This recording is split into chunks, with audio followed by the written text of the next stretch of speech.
नमस्कार मित्रों, आप सभी का लक्ष्य सरकारी यूट्यूब चैनल पे हार्दिक हार्दिक स्वागत एवं अभिनंदन है।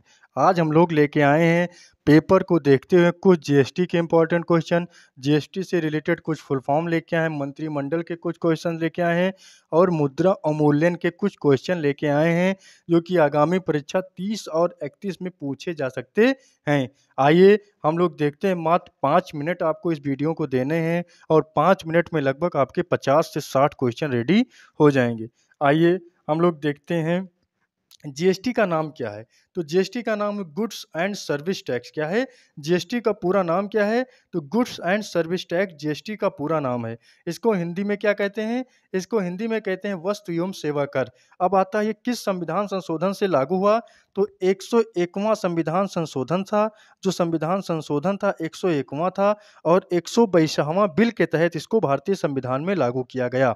ये कब लागू हुआ भारत में। तो 1 जुलाई 2017 से ये भारत में लागू हुआ। कब लागू हुआ। तो 1 जुलाई 2017 से भारत में ये लागू हुआ। अब अगर पेपर में पूछा जाए कि जो जीएसटी था वो किस देश से लिया गया, तो जो जीएसटी है वो भारत कनाडा से लिया है। किससे लिया, किस देश से लिया है। तो भारत कनाडा से छीन ले आया है। यानी भारत जो इसका प्रारूप लिया है या इसके बारे में पूछा है वो सारी चीज वो कनाडा से लिया। यानी जीएसटी फ्रांस से नहीं लिया। सबसे पहले तो फ्रांस ने लागू किया, लेकिन फ्रांस से इसने कुछ नहीं लिया। इसने जो लिया भी है वो सारा कनाडा से लिया। इसलिए अगर पेपर में आए कि जीएसटी कहाँ से लिया है तो जीएसटी कनाडा से लिया है। आइए नेक्स्ट हम लोग देखते हैं। तो नेक्स्ट ये कैसा टैक्स है। ये जो है जीएसटी है ये कैसा टैक्स है। तो जो जीएसटी है ये वन नेशन वन टैक्स है। यानी पूरे भारत में एक जैसा। ये नहीं कि उत्तर प्रदेश में दूसरा है, बिहार में दूसरा है और राजस्थान में दूसरा, ऐसा कुछ नहीं है। ये जहाँ पे भी है जीएसटी वो सेम तरीके से हर जगह वन नेशन वन टैक्स, यानी एक जैसा ही पूरे भारत में लागू है। फिर नेक्स्ट देखते हैं। तो इस समय जीएसटी के ब्रांड एम्बेसडर कौन है। तो जीएसटी के ब्रांड एम्बेसडर जो हैं वो अमिताभ बच्चन जी हैं। कौन है, अमिताभ बच्चन जी जीएसटी के ब्रांड एम्बेसडर हैं। ये पूछा जा चुका है। ये 23 के फर्स्ट शिफ्ट में क्वेश्चन आया था कि जीएसटी के ब्रांड एम्बेसडर कौन है। तो जीएसटी के ब्रांड एम्बेसडर कौन है, तो अमिताभ बच्चन जी हैं। फिर हम लोग देखते हैं ये कैसा टैक्स है। तो ये एक इंटीग्रेटेड या एकीकृत टैक्स है। अब एकीकृत क्या है, बच्चों को लगता है एकीकृत क्या है। तो जो एकीकृत है वो कई टैक्सों और उप टैक्सों को मिला के एक टैक्स बन गया। यानी कई टैक्सों को और उप टैक्सों को मिला के एक टैक्स बन गया। उसी को कहते हैं एकीकृत करना या इकट्ठा कर देना। यानी एक एक बूंद को हम लोग इकट्ठा करके ग्लास में पानी भर देना। तो वही सबसे अच्छा होता है, वो इकट्ठे रखा रहेगा और उसको पीने में भी आसानी, खिसकाने में भी आसानी। तो इसीलिए एकीकृत जो है वो एक टैक्स और कई उप टैक्सों को मिला के एक बन जाता है एकीकृत या इंटीग्रेटेड टैक्स। उसी को हम लोग कहते हैं जीएसटी।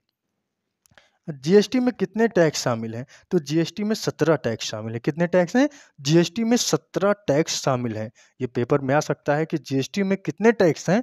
तो जीएसटी में 17 टैक्स हैं। फिर दूसरा क्या आ सकता है कि जीएसटी में कितने उप टैक्स हैं या जीएसटी में उप टैक्सों की संख्या कितनी है। तो जीएसटी में उप टैक्सों की संख्या 23 है। कितनी है, जीएसटी में उप टैक्सों की संख्या 23 है। फिर नेक्स्ट क्या है, जीएसटी लागू करने वाला पहला देश कौन सा है। तो जीएसटी लागू करने वाला जो पहला देश है वो फ्रांस 1954 में ही फ्रांस ने लागू किया था। फिर भी भारत ने फ्रांस से नहीं लिया है। भारत ने जो भी इसके बारे में सुझाव लिया या कहने से लागू किया है वो कनाडा है। ये क्वेश्चन पूछा जा सकता है। आइए हम लोग कुछ फुल फॉर्म भी देख लेते हैं। तो पहला जो फुल फॉर्म है वो जीडीपी। जीडीपी का फुल फॉर्म क्या होगा। तो जीडीपी का जो फुल फॉर्म होगा वो ग्रॉस डोमेस्टिक प्रोडक्ट होगा। क्या होगा, ग्रॉस डोमेस्टिक प्रोडक्ट होगा जीडीपी का फुल फॉर्म। फिर जीएनपी का फुल फॉर्म क्या होगा। तो जीएनपी का फुल फॉर्म होगा ग्रॉस नेशनल प्रोडक्ट। फिर एनडीपी का फुल फॉर्म क्या होगा। तो एनडीपी का नेट डोमेस्टिक प्रोडक्ट एनडीपी का फुल फॉर्म होगा। फिर एनएनपी का फुल फॉर्म क्या होगा। तो एनएनपी का full form net nation product हो, क्या होगा, नेट नेशन प्रोडक्ट होगा। फिर आ जाइए नीचे, सीपीआई का फुल फॉर्म क्या होगा। तो सीपीआई का full form consumer price index होगा। क्या होगा, कंज्यूमर प्राइस इंडेक्स सीपीआई का फुल फॉर्म होगा। फिर एमपीसी का फुल फॉर्म क्या होगा। तो एमपीसी का फुल फॉर्म जो होगा मार्जिनल प्रोपेंसिटी टू कंज्यूम। क्या हो जाएगा, marginal propensity to consume MPC का फुल फॉर्म होगा। फिर नेक्स्ट नीचे आ जाइए, एमआरपी का फुल फॉर्म क्या होगा। तो एमआरपी का जो फुल फॉर्म होगा मैक्सिमम रिटेल प्राइस होगा। क्या हो जाएगा, मैक्सिमम रिटेल प्राइस एमआरपी का फुल फॉर्म होगा। फिर नेक्स्ट आ जाइए, पीसी का फुल फॉर्म क्या होगा। पीसीआई का फुल फॉर्म क्या होगा। तो पीसीआई का फुल फॉर्म पर कैपिटल होम इनकम हो जाएगा, पर कैपिटा इनकम हो जाएगा। पीसीआई अगर आता है पेपर में तो पर कैपिटा इनकम उसका बिल्कुल सही आंसर हो जाएगा। आइए हम लोग नेक्स्ट कुछ क्वेश्चन देखते हैं मंत्रिमंडल के, कि मंत्रिमंडल से भी एक क्वेश्चन पूछा गया है। गृह मंत्री कौन है? तो अमित शाह जी हैं। ये क्वेश्चन प्रीवियस में पूछा गया है, इसलिए हम लोगों ने कुछ मंत्रिमंडल के भी कुछ क्वेश्चन ले लिए हैं। तो राजनाथ सिंह कौन से मंत्री हैं? राजनाथ सिंह रक्षा मंत्री हैं। कौन से मंत्री हैं? तो राजनाथ सिंह रक्षा मंत्री हैं। अमित शाह कौन से मंत्री हैं? तो अमित शाह गृह मंत्री हैं। नितिन गडकरी सड़क परिवहन मंत्री हैं। और जेपी नड्डा जी स्वास्थ्य मंत्रालय, जेपी नड्डा जी को कौन सा मंत्रालय मिला है? तो जेपी नड्डा जी को स्वास्थ्य मंत्रालय मिला है। फिर शिवराज चौहान सिंह कौन मंत्री हैं? तो शिवराज सिंह चौहान कृषि और ग्रामीण विकास मंत्रालय मिला है। और निर्मला सीतारमण जी को वित्त मंत्रालय मिला है। वित्त मंत्री कौन है? फाइनेंस मिनिस्टर, तो निर्मला सीतारमण जी हैं। नेक्स्ट देखते हैं, तो सुब्रमण्यम जयशंकर जी क्या हैं? तो विदेश मंत्री हैं। जिसको कहते हैं एस जयशंकर कहते हैं हम लोग, वही हैं सुब्रमण्यम जयशंकर, वो विदेश मंत्री हैं। मनोहर लाल खट्टर जी क्या हैं? तो ऊर्जा और शहरी विकास मंत्री मनोहर लाल खट्टर जी हैं। फिर एच डी कुमार स्वामी क्या हैं? भारी उद्योग व स्टील मंत्रालय एच डी कुमार स्वामी जी के पास है। अब पीयूष गोयल क्या है? वाणिज्य मंत्रालय पीयूष गोयल जी के पास है। धर्मेंद्र प्रधान जी कौन से मंत्री हैं? तो शिक्षा व मानव संसाधन मंत्री धर्मेंद्र प्रधान जी हैं। जीतन राम मांझी जी क्या हैं?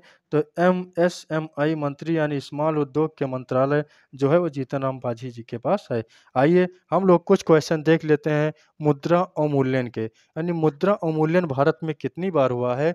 तो मुद्रा अवमूल्यन भारत में मात्र 3 बार हुआ। 3 बार विमुद्रीकरण भी हुआ है, 1946, 1978, 2016 ये मुद्रा विमुद्रीकरण हुआ है, और 3 बार ही मुद्रा अवमूल्यन भी भारत में हुआ है। आइए पहला हम लोग देखते हैं, तो पहला हुआ है मुद्रा अवमूल्यन जो है वो 19 सितंबर 1949 को हुआ है। कब हुआ है? 19 सितंबर 1949 को हुआ है पहला मुद्रा अवमूल्यन। उस समय भारत के प्रधानमंत्री थे जवाहरलाल नेहरू। कौन थे? जवाहरलाल नेहरू थे। और फाइनेंस मिनिस्टर जॉन मथाई थे। RBI governor sir Bengal Rama Rao थे। कौन थे? सर बेंगल रामा राव थे। दूसरा मुद्रा अवमूल्यन कब हुआ है? 6 जून 1966 को हुआ है। उस समय भारत के प्रधानमंत्री लाल बहादुर शास्त्री जी थे, और फाइनेंस मिनिस्टर सचिंद्र चौधरी थे। आरबीआई गवर्नर पीसी भट्टाचार्य थे। ये पूछ सकता है कि सबसे पहला मुद्रा अवमूल्यन कब हुआ था? तो 1949 को हुआ था। 19 सितंबर 1949 पूछ सकता है। कौन से प्रधानमंत्री थे? कौन से फाइनेंस मिनिस्टर थे? या कौन से उस समय गवर्नर थे? ये क्वेश्चन भविष्य में पूछ सकता है। आइए नेक्स्ट और लास्ट क्वेश्चन देखते हैं आज के सेशन का। तो लास्ट क्वेश्चन है 1991, यानी सबसे अंतिम बार जो मुद्रा अवमूल्यन हुआ कब हुआ? 1991 में हुआ। कब कब हुआ? 1 जुलाई और 3 जुलाई को हुआ। 1 जुलाई और 3 जुलाई को मुद्रा अवमूल्यन जो हुआ 1991 में, यह अंतिम बार मुद्रा अवमूल्यन भारत का हुआ था। उस समय भारत के प्रधानमंत्री कौन थे? तो उस समय भारत के प्रधानमंत्री नरसिम्हा राव जी थे। कौन थे? नरसिम्हा राव जी थे। और उस समय भारत के फाइनेंस मिनिस्टर कौन थे? तो डॉक्टर मनमोहन सिंह थे। बहुत बड़े वित्तशास्त्री हैं ये, बहुत बड़े अर्थशास्त्री। इनको अर्थशास्त्र के बारे में पहले सब कुछ पता है, समझ लीजिए। और आरबीआई गवर्नर कौन है? तो एस वेंकटे रमन है। कौन है? एस वेंकटे रमन है। ये मात्र आप लोग की 10 मिनट की ही वीडियो है, लेकिन इस वीडियो से पेपर में 30 और 31 की शिफ्ट में आपको 2 से 3 क्वेश्चन देखने को मिलेंगे। बिल्कुल 100% लग रहा है कि मिलेंगे तो मिलेंगे, क्योंकि ऐसे क्वेश्चन इसमें से लिए गए। इसलिए पूरा वीडियो आप लोग ज़रूर देखें। वीडियो को लाइक करें, शेयर कर दें, चैनल को सब्सक्राइब किए रहते हैं भैया, कि चैनल को सब्सक्राइब तो कर दें, चैनल को सब्सक्राइब कर दें, वीडियो को लाइक शेयर कर दें, कि जिससे ज़्यादा से ज़्यादा लोगों के पास ये वीडियो पहुँच सके। जय हिंद, जय भारत, वंदे मातरम।